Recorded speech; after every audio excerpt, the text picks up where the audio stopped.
Backbone ব্যবহারের আগেই backbone সম্পর্কে জেনেছি এবং ব্যাকবোন আমার কাছে অসম্ভব একটা ড্রিমের জায়গা। আমি বেশ কিছুদিন ধরে একটা স্মার্টবোর্ড কেনার কথা ভাবতেছিলাম। সেক্ষেত্রে আমি রিভিউগুলো দেখার চেষ্টা করতেছিলাম, ইউটিউবের ভিডিওগুলো দেখার চেষ্টা করতেছিলাম।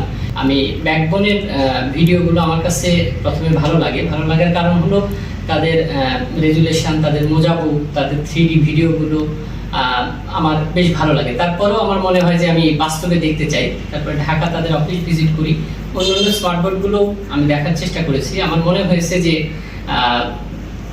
ব্যাকবোনের তাদের ভিডিওর সাথে তাদের বাস্তব উপস্থাপনা, তাদের বাস্তব জিনিসগুলো, প্রোডাক্টগুলোর মিল আছে। আসসালামু আলাইকুম স্যার, কেমন আছেন?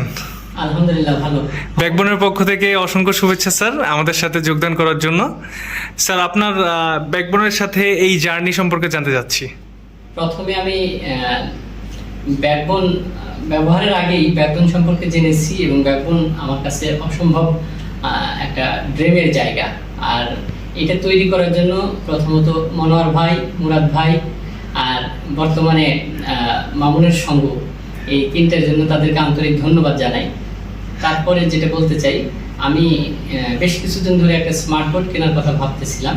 সেক্ষেত্রে আমি রিভিউগুলো দেখার চেষ্টা করতেছিলাম, ইউটিউবের ভিডিওগুলো দেখার চেষ্টা করতেছিলাম।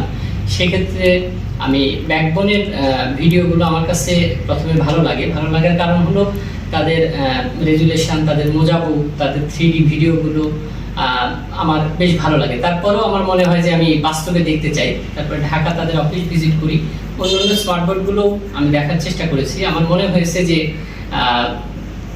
ব্যাকবোনের বাস্তবের সাথে, তাদের ভিডিওর সাথে তাদের বাস্তব উপস্থাপনা, তাদের বাস্তব জিনিসগুলো, প্রোডাক্টগুলোর মিল আছে এবং এরপরে আমি এটা নেওয়ার সিদ্ধান্ত নিই। স্যার, ব্যাকবোন বর্তমানে বাংলাদেশে 3D বুক দিচ্ছে, যেটা বাংলাদেশে অন্য কেউ আর দিতে পারছে না। এই সম্পর্কে আপনার কোনো মতামত থাকলে বলতে পারেন।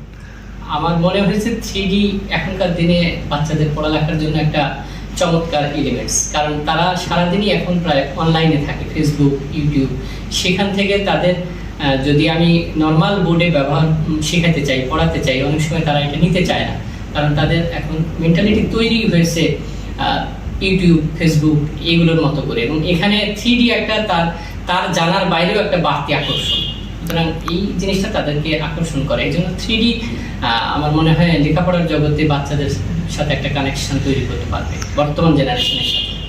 থ্যাংক ইউ স্যার, আপনাকে অসংখ্য ধন্যবাদ ব্যাকবোনের সাথে থাকার জন্য।